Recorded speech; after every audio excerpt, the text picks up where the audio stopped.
The nuke scene in Oppenheimer was underwhelming.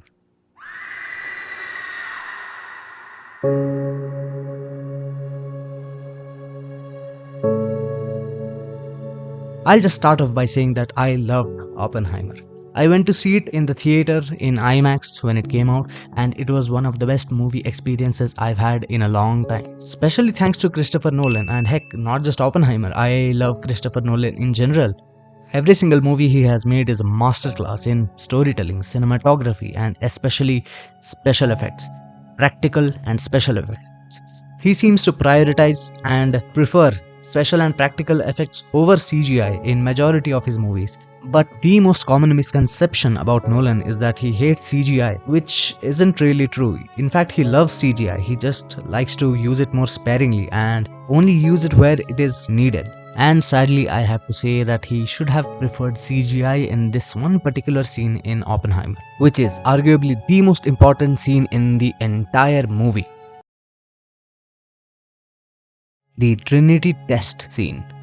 This scene is what establishes Oppenheimer's fear for his own creation, and sadly, I'd have to say it didn't quite hit the mark. And not just for me, it was underwhelming for a lot of people out there who otherwise appreciated the rest of the masterpiece of a movie.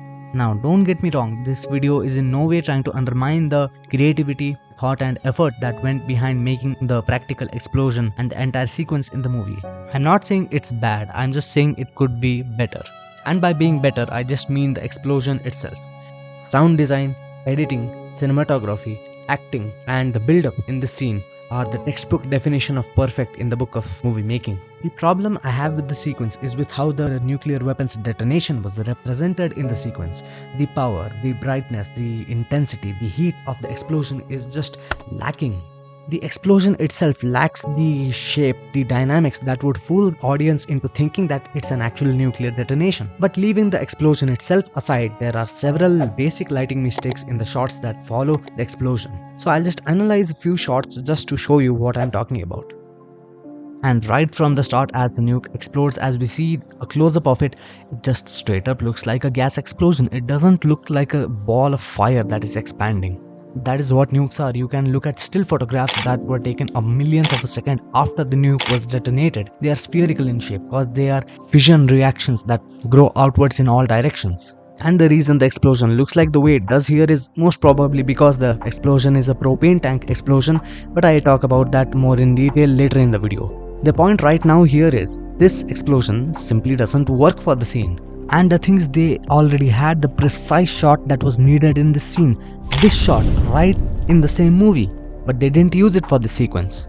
And even if the explosion doesn't look like a ball of plasma that is expanding, at the least what is visually and physically correct here is that the explosion is producing a bright orange, yellowish, reddish light. But the tragedy is the shots that follow don't align with the lighting established in the previous shot, and let me explain to you how exactly. Okay, so I've pulled up a few frames from that one shot where the soldiers are laying on the ground waiting for the nuke to go off. They're facing their backs towards the nuke so that they don't look at it directly and go blind, right? And this, according to me, is the most problematic shot in the entire sequence, but it starts off pretty strong actually. This is the first frame of that shot. And as we can see, this shot is in fact beautiful, like this frame is beautiful. As we can see, the camera is overexposed, the hot white part of the nuke is completely blown out. It looks spherical as it should be for the first few seconds, right? But what is to notice here, look at this region in the sky, right? It is darker when in reality it should have been almost as bright as this region in the sky, because that is how nukes work. They are large and bright enough that they can illuminate the entire atmosphere and the air around them. It almost mimics a sunset or a sunrise, right? But that could not be done, of course, because there is no light in the world yet powerful enough to illuminate the sky like that. So they just opted for the actual practical propane explosion going off behind them to illuminate the subjects in the foreground, and the illumination is beautiful. As you can see, the color of the highlights matches the color of the nuke, which is somehow cyan here, somehow blue here, which I've never seen before. You can look up any documentary footage or any historical footage. A nuke or a large enough explosion is always orange or a shade of red or yellow in color. It is somehow cyan here. I don't understand why, but let's excuse that for a moment too. Right, just look at the highlights on the edges of the subjects in the foreground, right? All these highlights are hitting them, and we can trace back these highlights to the actual nuke itself. They are getting illuminated by the nuke going off, by the actual practical explosion behind them going off, right? So this is a very realistic shot cause it is real. There is no unnatural illumination here. This is all perfect, right? Now let's skip to 4 to 5 frames ahead, and somehow, as you can notice, the brightness of the nuke has suddenly reduced. It has gotten dimmer, when in reality a nuke's brightness should be maintained for at least a few seconds straight, right? At least 2.5 seconds, even 3 seconds in fact. But the nuke dims down. I don't know how. Let's excuse that. Again, the sky isn't bright enough, but they could have used visual effects to mimic that look, but they didn't because they didn't want to, so let's excuse that even. But still, even if the color too of the nuke has changed, still we see that the highlights are still realistic. They are not brighter than the actual source light illuminating them, because that's how physics works. The highlights on any subject can never be brighter than the light source that is illuminating them, like that creates them. So still now you can see the highlights are from the right direction. They are actually getting illuminated by the practical explosion going off behind them. So this again is a shot we can excuse. This is completely fine. But now we come to the blunder of a frame that is 4 to 5 frames ahead of even this, and what on God's green earth is going on? How on earth are they getting illuminated by a cyan light from their side, when the origin of that cyan light from their side is an orange nuke going off behind them? Maybe Nolan took inspiration from his own movie Interstellar. Maybe there's some invisible black hole here that I can't see, that is warping light around the black hole and bringing it back to hit the soldiers here. Maybe the black hole's gravitational forces are blue shifting the light somehow. I don't know. I'm no astrophysicist, but let's just ignore that. Let's just ignore the lighting direction. But look at this, okay? Just look at this. The highlights on the subjects are almost as bright, if not a tad bit brighter, than the actual nuke that is illuminating them. That is not how it works. That is not how physics works. And that shot isn't the only one with the lighting inconsistency, right? Just look at this. As I have already pointed out, it takes almost like 12 frames, right, for the light from the nuke to hit the soldiers, which is inaccurate. Do I need to explain myself for that? But look at this, right? The shot immediately after this shot, now somehow, like, this shot and the previous shot are taking place at the exact same time, right, as the nuke goes off, and now the camera is behind them. Now, since the camera isn't facing the direction of the nuke, now the lights can be behind the camera and they are pointing in the right direction. But again, the problem is the lights are cyan.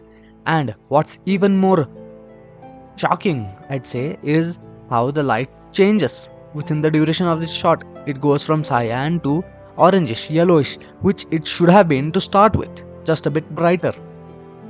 I have no explanation for this. And the blue lighting problem isn't just isolated to that particular shot. When we see the first close-up of the explosion, we clearly see it emitting orange light. But the inconsistent lighting is at full display in the following shots, such as this, as well as this shot. The only explanation is that the set was blasted with higher temperature lights than it should have been, or they were really bright white lights which then fell victim to the color grade which turned them more cyan. With either explanation, I just don't see the cooler lighting fitting into the scene at all. And you see what they could have simply done to avoid the mistake of the light coming from the wrong direction and the mismatched timing of the lighting is simply hang a few lights behind the subjects and blast them with all the light you ever need, right? And then in post simply remove the lights using visual effects. But instead they went through the route of no touching visual effects at all, no matter what. Well, we gotta do all the jets practical, no CGI in the jets. And just moved the light towards the side out of the frame and blasted them with the light. This caused the light to come from the wrong direction. And due to this little thing called the human reaction time, the light operator turned on the light a fraction of a second after the nuclear explosion had already taken place, leading to two simple mistakes that ruined the shot. Now that I have analyzed the shot and told you what I feel should have been done differently while filming it, let me present to you a single frame of the exact same shot that has been altered to match what I feel the shot should have looked like. Now, of course, it isn't perfect. I just spent like 2 minutes doing this in Photoshop, but that isn't the point of this image. This is just a rough representation of what I wanted to tell you. And this is what I was talking about. A bright, overexposed ball of orange just illuminating the entire sky and the environment around it. And this bright exposure would have been held for the duration of the entire shot. And talking about the explosion itself, it lacks the shockwave, the intense wave of heated air expanding in all the directions from the origin at the speed of sound, breaking the speed of sound in fact. Since the explosion we see in the movie is most probably a propane tank explosion, which works great for action movies, don't get me wrong, but it simply lacks the power to create a shockwave that mimics an atomic bomb going off. Propane explosions just look and feel like slow ignitions of clouds of a gas, which is exactly what they are. But that look that the propane explosions have simply isn't good enough to pass as an atomic explosion. The scale isn't large enough that it doesn't get influenced by the wind and the atmosphere around it. We can clearly see the turbulence of the air affecting the mushroom cloud. We see sparks flying off in slow motion, which just shouldn't be there. Is the explosion impressive? Yes. Does it pass as a nuclear weapon? Not in the slightest. And the sad part is Nolan has used visual effects before to create incredible realistic looking visuals before. But here him and his entire team were so much against using visual effects that they sabotaged their own scene. Okay, so what? Oppenheimer didn't have the most realistic atomic bomb explosion scene in cinema history. Why does it matter? It's a sequence less than 2 minutes long, and the shots of the atomic explosion are incredibly limited. Few shots, in fact, are incredibly beautiful. And of course, it can never look like an actual nuke going off unless you are willing to detonate an actual nuke. And this isn't exact recreation of history, this is a representation, right? So I get it. I get it why Nolan didn't really care if the bomb going off didn't look exactly like the real thing. The movie isn't solely about the Manhattan Project or the Trinity test, is it? It's about Oppenheimer and his life, and this scene is just supposed to be a stepping stone for him. It's supposed to be a checkpoint for the movie, the audience, as well as Oppenheimer's life. So why does it matter so much that the explosion didn't look that great? Well, let me present my side. One word: threat.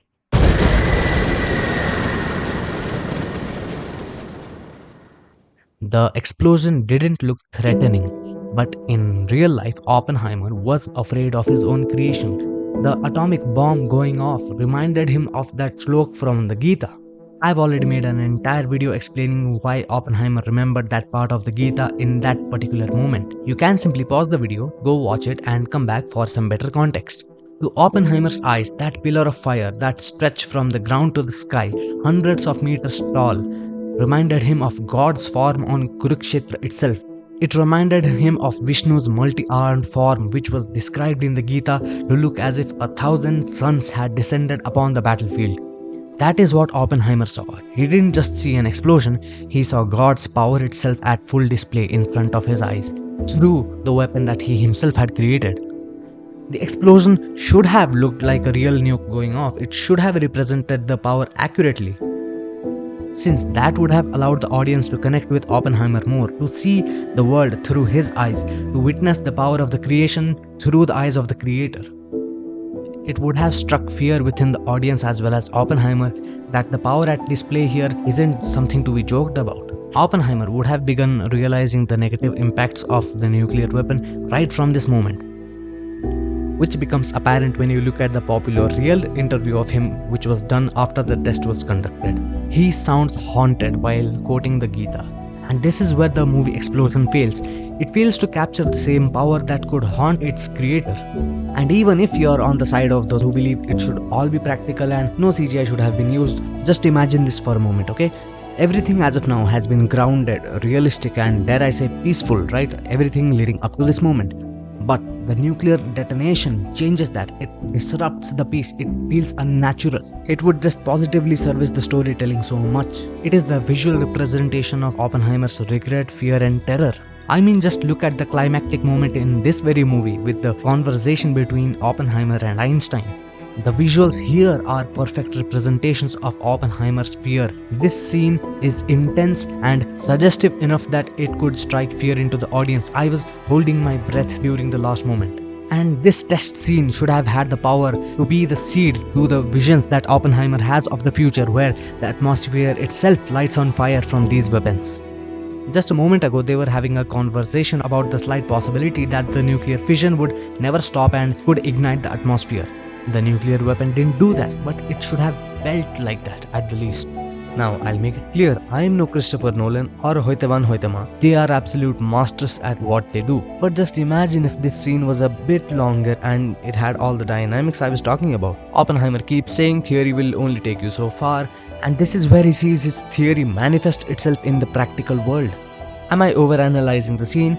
Maybe, but just imagine if they were so against using CGI, they could have just inclined towards using actual historical or documentary footage. Imagine how real that would have looked because it was real. So at the end of the day, what we learn is no matter how perfect a movie is, there are still things that could be improved, and that every decision that is taken on the movie set should be targeted towards making the final product the best possible version of it. So that wraps up my take, observation, suggestion, analysis, call it whatever you want, on the Oppenheimer Trinity explosion scene. I'm not trying to be disrespectful to anyone who made the movie.